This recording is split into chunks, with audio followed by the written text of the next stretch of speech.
so especially if you don't have the stomach for a lot of regulatory pushback, it becomes important to be aware of the trends and how the laws are being interpreted. And that's especially true when they're being stretched or where they're being interpreted in new or novel or unexpected ways. So what I thought I would do with my limited time this morning is just share with you some of the trends that we have been seeing where examiners are using rather novel or unexpected avenues to reach enforcement.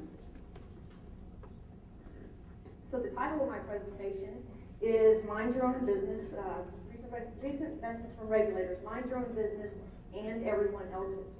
If you look back over all of the regulatory guidance and the enforcement actions over the last year, you're going to notice a very distinct trend, and that is that more and more banks are being held accountable for the actions of others. They're being held accountable for the actions of their vendors, service providers, for the actions of their customers, and for the actions, and this is very recently, for the actions of independent third parties with whom the bank has no relationship at all. They're independent business partners.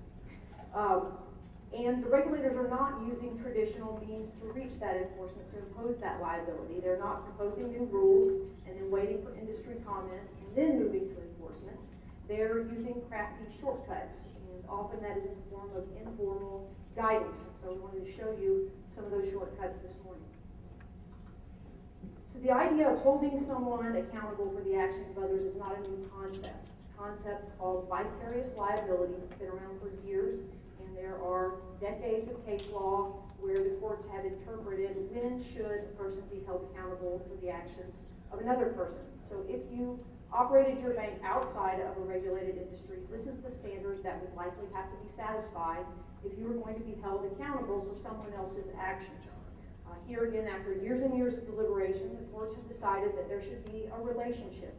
We call that an agency relationship, and it typically involves an agent and a principal, where the agent is the person who is committing the bad acts, and the principal is the person to whom those acts are attributed.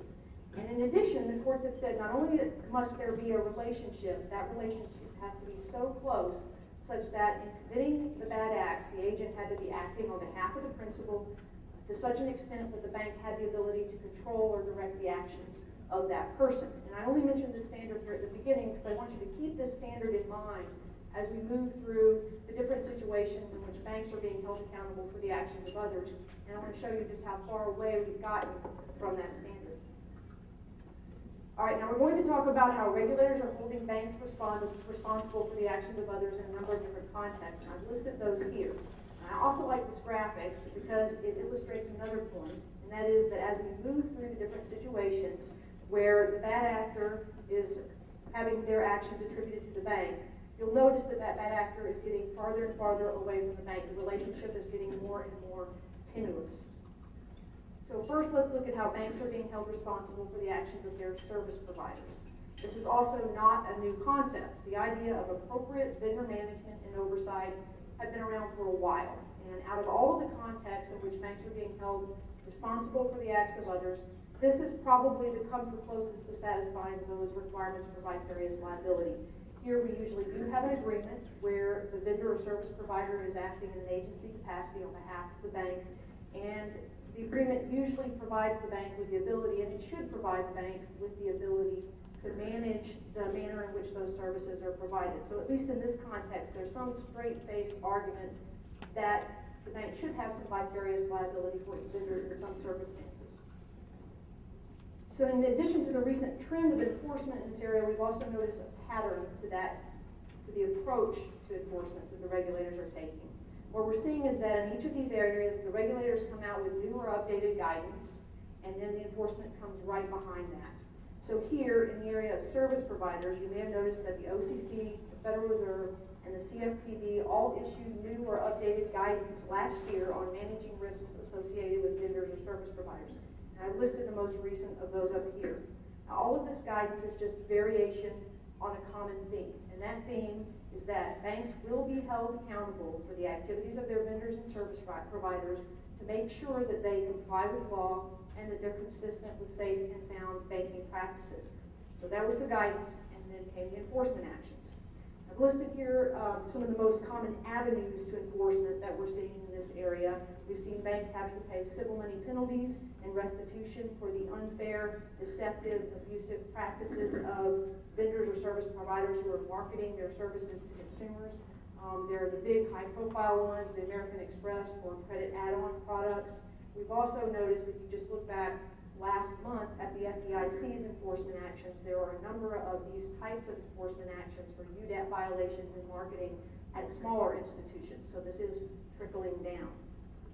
We've also seen enforcement orders citing violations of law where the violation was committed by the service provider and then attributed to the bank. And most of those are occurring in the area of mortgage servicing and foreclosure. So there you have a servicer who violated the law when they were servicing the loan, or sometimes even an attorney who violated the law when they were foreclosing on a loan on behalf of the bank, and the bank was held responsible for that violation. Then we've seen just some more general safety and soundness criticisms, and those are where you just had weak controls and you weren't properly overseeing your vendors. And most of the time when those rise in the level of enforcement actions, they're also coupled with one of the more specific UDAP or violations of law. Okay, so how do we avoid this type of enforcement? I could probably talk for 2 hours on the topic of appropriate vendor management and oversight. That's not the point of this presentation, but I do want to touch on it. So at a very high level, the pillars of vendor management are risk assessment, due diligence, oversight, and contract review. Risk assessment. This is where we ask the question of how much risk are we taking on by outsourcing this function. You need to assess your reputational risk, your operational risk, your compliance risk, your strategic risk. You need to make sure that the vendor relationship is consistent with your overall business strategy. You need to make sure that management has the ability and the sophistication to oversee this vendor. If you are outsourcing a function because management doesn't understand it, that's not good, that's not okay. You also need to be asking, will this service provider be interacting with consumers? If the answer is yes, then the risk in this relationship is elevated. Most of the enforcement actions that we're seeing in this area involve vendors or service providers who are committing bad acts or violating the law when they're interacting directly with consumers. We are in a very heavy consumer protection environment. So after risk assessment comes due diligence, and that's how you assess or mitigate the risk with this specific vendor. Keep in mind that the level of diligence that you need to do is directly proportional to the amount of risk. So if the risk goes up, if you've assessed the risk to be high, you need to be doing more diligence. Here you're looking at things like policies and procedures, compliance with law, fiscal health. Bob hit on that one. Are there any lawsuits or complaints against this vendor, on and on. Oversight is where you are making sure that the vendor is acting appropriately throughout the relationship. So here you need to have adequate policies and procedures to oversee and make sure that they're complying with law as they're providing those services. Here you have things like your annual reviews of procedures, board reporting, on and on. And then finally, the last pillar is the contract review.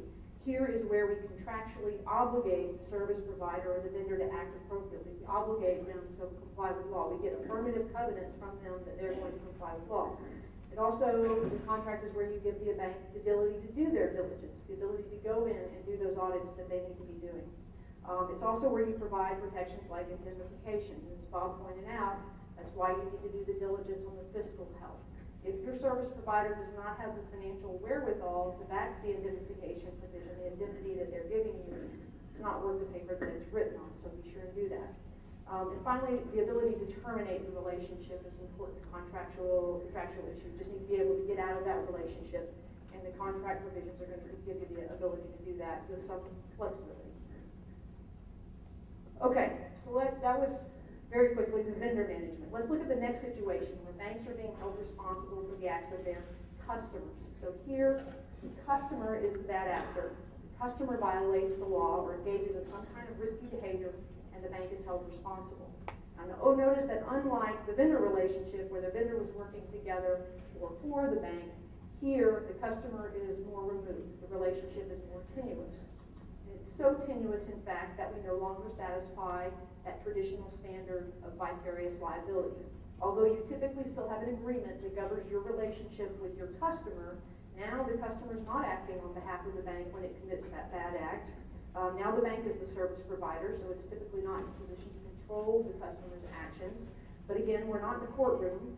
We don't get the benefit of the impartial judge and the vicarious liability standards. And so the regulators don't need this type of standard or this type of control relationship to hold you accountable for the acts of your customer. Here's what we're seeing there. So as before, the trend is the regulators issue the new guidance, and it's guidance. Note that I didn't say a rule or law. In this case, it's just guidance. And in this area, where we're dealing with the acts of customers, that guidance always focuses on Bank Secrecy Act, specifically know your customer. That's the avenue that they use to enforcement. Only in the context of a customer with a high-risk business, know your customer becomes a heightened standard. So now instead of know your customer, I call this police your customer. And I would add here that unlike the real police, if you fail to catch the bad guys, you're going to be the one that gets penalized. So it is a heightened standard.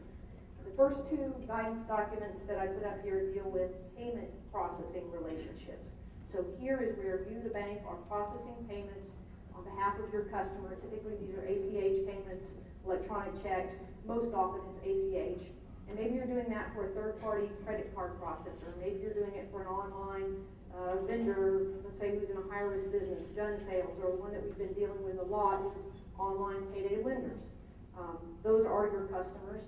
And the enforcement actions that we've been seeing in this area, under the auspices of the BSA, banks are held responsible for processing, quote, fraudulent fees for their customers. And the enforcement actions state that in doing so, the bank failed to properly perform their diligence and oversight. They failed to police their customer.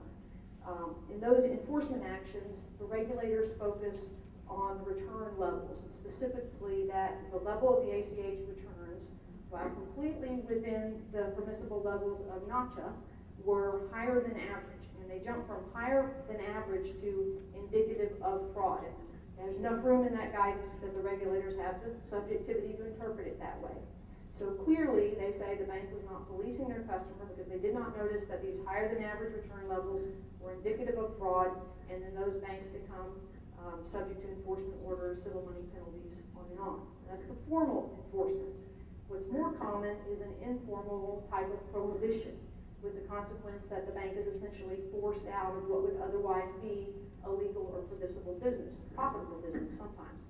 This type of prohibition, I'm sure you've read the American Banker, it's referred to as Operation Choke Point. And here we are seeing this. Essentially, banks are bullied out of banking certain customers. They're bullied out of banking certain customers by, let's say, never-ending compliance exams. We've had customers or banks where the compliance examiners come in, they camp out, they ask for more and more and more information, and they won't leave until the bank just decides from a cost-benefit standpoint or from a pain in the rear standpoint that it doesn't make sense for them to continue in this business. We've also had banks been told that if you're going to be in this high volume processing business, we expect you to examine, and I say this with a straight face, we expect you to personally work 100% of your return items. Well, if you think about that, in a high volume business, having staff to personally work every return item is essentially impossible. We've had some banks who were thinking about getting into this payment processing business meet with the regulators, and they discuss the proposal, they discuss the types of diligence they've done and how they're going to do their oversight. The regulators nod and say, we're not going to prohibit it, which is exactly what the guidance says. But you need to be very careful managing the associated risk. Have that meeting, and then the next day, and within the next week, every member of the board of directors on that bank gets a personal call from the regulators warning them about the high-risk nature of that business. And I can guarantee you that that bank decided not to move forward with that proposal. And so that's what we're already seeing in the payment processing area. Where do we expect the same type of know your customer, police your customer enforcement to move? I think we're going to see it with this guidance that came out on banking for the marijuana business. That guidance conveys the same type of message as the payment processing guidance. It says, we're not going to prohibit this, I'm paraphrasing, we're not going to prohibit this, but you better know your customer. It says, this is a very high-risk business. If you're going to get into it, you have to have your risk assessment, your diligence, you need to dot all your I's and cross all your T's. But as with the payment processing guidance, it doesn't say how much is enough, and that's critical. There's no safe harbor. It doesn't say at what specific point you have to pull the plug and get out of this business. And so it leaves a lot of room for examiners to come in and second guess your controls. So, to avoid enforcement, if you decide to decide to bank a higher risk customer, you need to do the same types of diligence that you would do for your vendors, but here, think heightened and think specific to the customer's business. Let me see if I can explain. You need to do your risk assessment, but add to that your regulatory risk. You need to do your upfront work specifically on how you're going to do your diligence, how you're going to do your oversight, and you probably need to sit down with your regulator and discuss the specifics of that proposal. If they are going to expect the impossible, and they're going to, for example, say that you must work every single ACH return, 100% of them, you want to know that before you get into the business and not find that out in the form of an examination criticism. You also need to ensure that management has the expertise, and here that means specific knowledge of your customer's particular business. You need to do your diligence and oversight. Again, heightened and specific. So, if, for example, you are going to bank an online payday lender, you're going to process their payments, and that lender has to be licensed in 25 states. Your diligence should include, this is just one example of many things you have to do, your diligence should include verifying, independent verification that they're actually licensed in those states. And here's the hard part. Your monitoring is going to be expected to include some type of method to determine or make sure that they're not lending in states where they're not licensed. It's a very high bar. Okay, you're absolutely also going to have to do transaction monitoring. So an example question in that area would be, does the amount and nature of the deposits of your customer who's a, quote, legal marijuana distributor, does the amount and nature of those deposits indicate that they're involved in illegal activity? How specifically, through transaction monitoring, are you going to make that determination?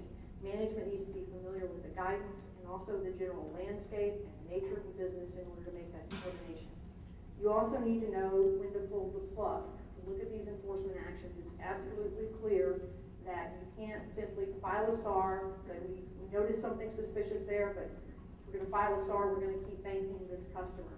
You need to have determined in advance with your management team at what point you're going to pull the plug, and you need to be able to discuss that with your regulators.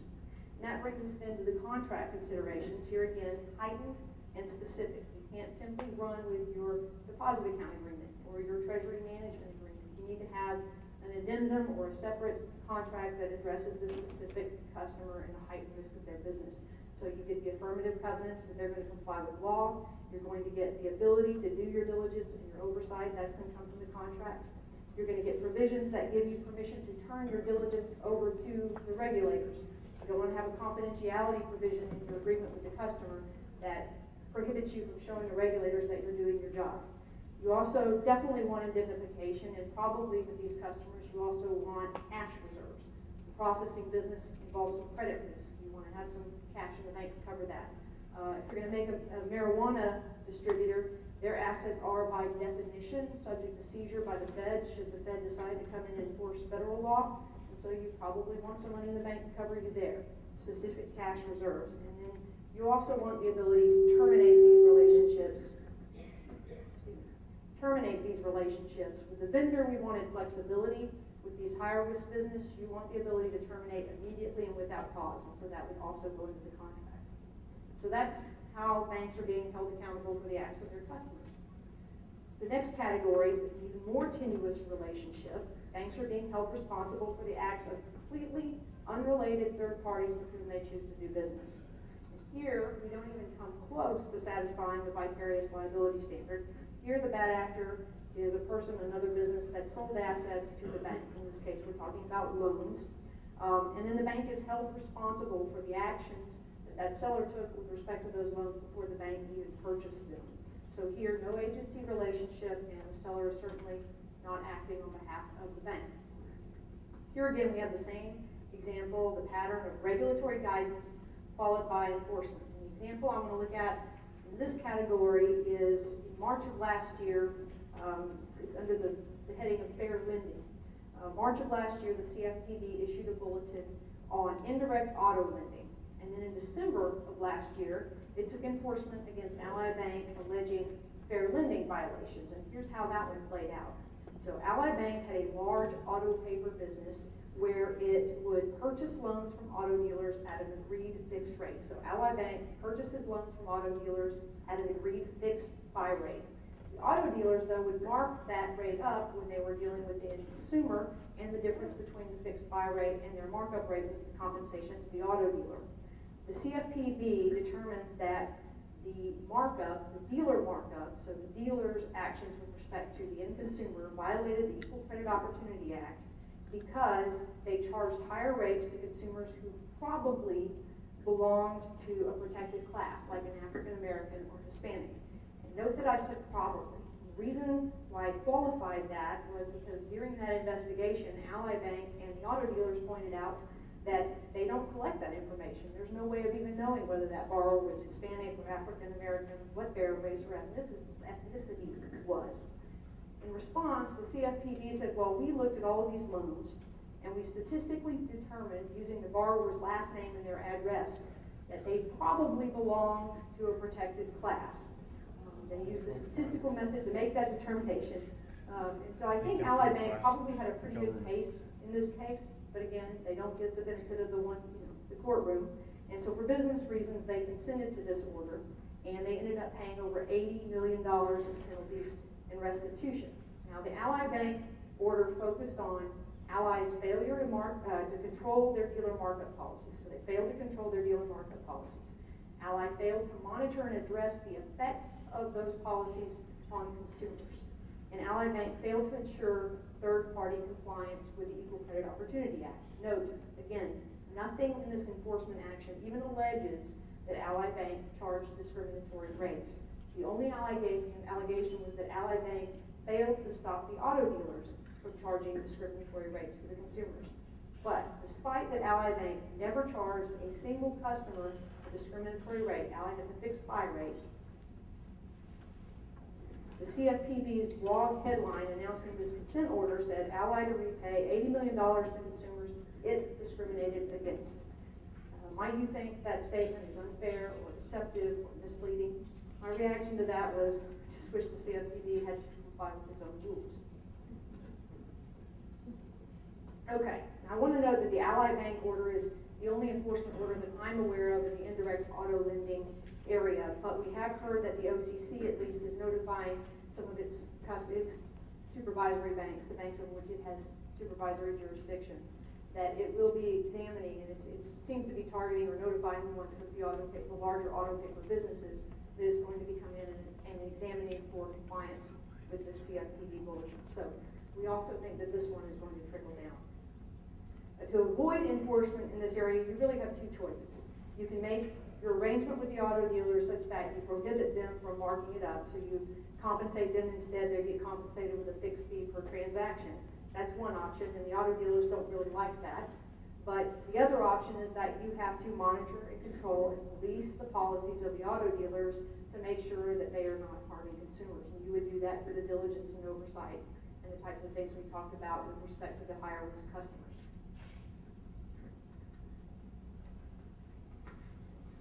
All right, last situation we're going to look at is an area where we haven't seen any enforcement yet, but we have very new guidance that sounds a lot like this. You have to police your customer guidance or your another party guidance that we've already seen. So the regulators are now saying that banks are going to be responsible for third-party purchasers of assets. And by assets here again, I mean loans. So now the bad actor is a person who purchases loans from the bank, and then in the future, when they're servicing or collecting on that loan, they commit a bad act or they collect in a way that violates law in the future. So here, this is completely forward-looking. This is not a problem that you can uncover with your past diligence. And note that in this context, just like with the asset sales, we do not satisfy the requirements for vicarious liability. There's no agency relationship here. A person who buys loans for you is usually not acting on your behalf when they're collecting loans in the future. So here's the applicable guidance. It came out just last month. It's the guidance, the OCC guidance on consumer debt sales. In summary, it says that banks must control the unlawful actions of third-party purchasers of charged-off debt. What the guidance doesn't come out and say is that banks are going to be held responsible for the actions of those third parties, but it strongly infers that it's going to be the case in the same way that those other guidances infer, in the same way that they've been enforced. I've included some of those strong inference statements here. The OCC says that it will take appropriate supervisory action to address any unsafe or unsound banking practice associated with debt sales to prevent harm to consumers and ensure compliance with law. So it sure sounds like they're going to do the same types of things here. And given what we've seen in those other contexts, I would say it's very safe to assume that if you sell your charged off debt to a third party and that third party goes out and violates the law or collects in a nefarious manner, and your bank didn't catch that and didn't control that, then you're going to be criticized for not having met your obligation to protect the consumer. Okay, so if you're going to sell charged off debt to third parties, you need to be considering the requirements of this new OCC guidance. And even if you're not a national bank, I would recommend looking at it as a best practice if you do this type of debt sale. Do your risk assessment, perform your diligence, and I've listed some of the specific recommendations here, and that's included in the handouts. But if you look at it, you're going to see that the requirements are numerous. And so I think, honestly, the biggest implication from this guidance is going to be your cost-benefit analysis. Is the additional liquidity that you get from that, selling that charged off debt, is it going to be worth all of the additional diligence and oversight that you're going to have to do with respect to the purchaser? All right, so the primary takeaways from this presentation are that more and more and in new and novel ways, banks are being held accountable for the acts of third parties. And this type of accountability does not require any type of agency relationship. This type of accountability frequently does not require any type of relationship, and it often doesn't require that your bank even violates a statute or a regulation. The regulators are using informal guidance and formal and informal enforcement action to make you the new sheriff in town. That is, you not only have to know your customer, to know your vendors, know your service providers and your business partners, you have to police them. You have to take an active role in their business. Keep in mind, the guidance here is highly subjective, subject to a lot of regulatory interpretation, and often that interpretation is done in hindsight. So if you fail to catch the bad guy, it's very possible the regulators are going to interpret that to mean that your controls and your oversight was inadequate, and then you will be penalized. So unlike the real police, unlike the real sheriff, if you fail to catch the bad guys, you could be penalized. It's really a safety standard that affords safety to no one. But if you remember those things that we talked about, the new name of the game are risk assessment, monitoring, oversight, making sure you've got the right contractual protections. If you do that, then you'll be on firmer ground than banks that don't. That was a very quick run through of a longer presentation, but I appreciate the opportunity. All my contact information is up here. I love to talk about this stuff. You guys please feel free to contact me if you want to chat or anything else. Thanks so much.